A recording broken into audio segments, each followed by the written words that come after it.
Those of you that live in the Deanwood and Lincoln neighborhoods, how many of you are from Deanwood or Lincoln? Who's from Deanwood or Lincoln? Lincoln Heights? Okay, so I don't have to tell you what this park looked like. Rebecca Stamps, who is the community organizer, and while she may be small, let me tell you, do not mess with this woman because she is mighty. She made this park happen.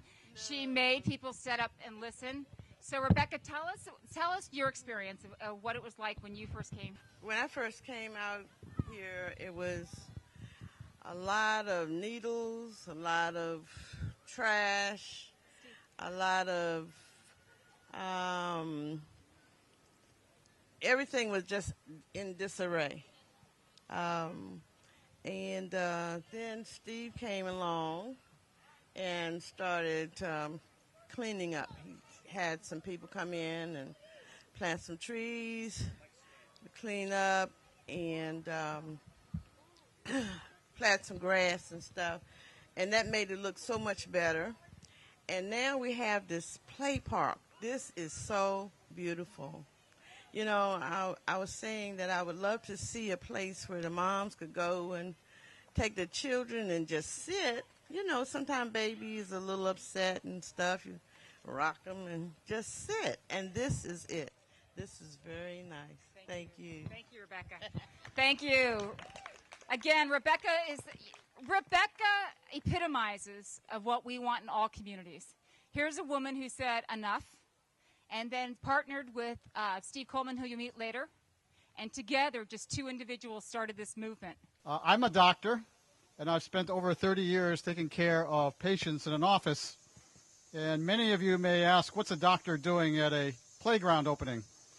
Well, all those years of taking care of patients has convinced me that the answer to real public health in our country is not what happens in a doctor's office, but more importantly, what happens out in the community, out in places like this. So you have demonstrated that. And we at Health and Human Services believe strongly in a concept of health in all programs and health in all policies, where we build partnerships with leaders like yourself, and we work in areas that are going to build systems of prevention starting with our kids. And I can't think of a better example than this wonderful playground in Marvin Gaye Park. Because of the work you've done, you can make the concept of fitness and nutrition and physical activity come alive for kids every day. This has been a dream of generations of children. Those of you who are just seeing this for the first time today may not know what magic, what miraculous work the Play Corps and Surface America System donation is here. You may not realize how deeply historic it is. I know the council members understand this. Councilmember Thomas was with us on the Hill when the National Recreation and Park Association decided to highlight this spot for the nation. And so, Mr. Assistant Secretary, it just means so much to all of us that you are here today. Watts Branch Park now has the name and the care this beautiful piece of green space deserves.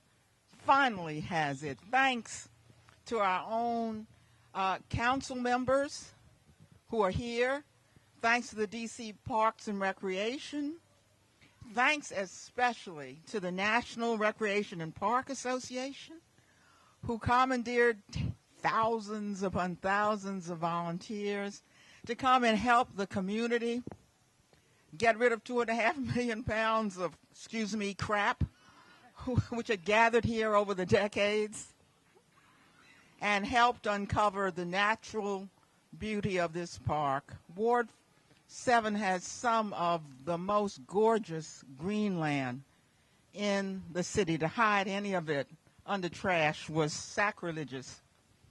And now that its natural beauty has been uncovered, it deserves the name you have given to it. Yeah, they call it the Needle Park. Well, it's not Needle Park anymore, and this is one more indication of the progress that we've made.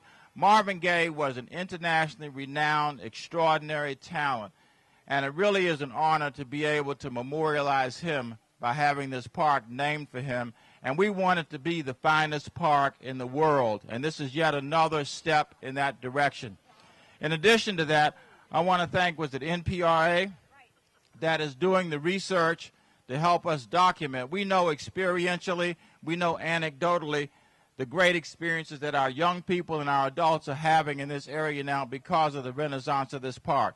But we want to be able to document this. We are delighted to be the first in a really good thing, and that is the kind of research that's going to be conducted here.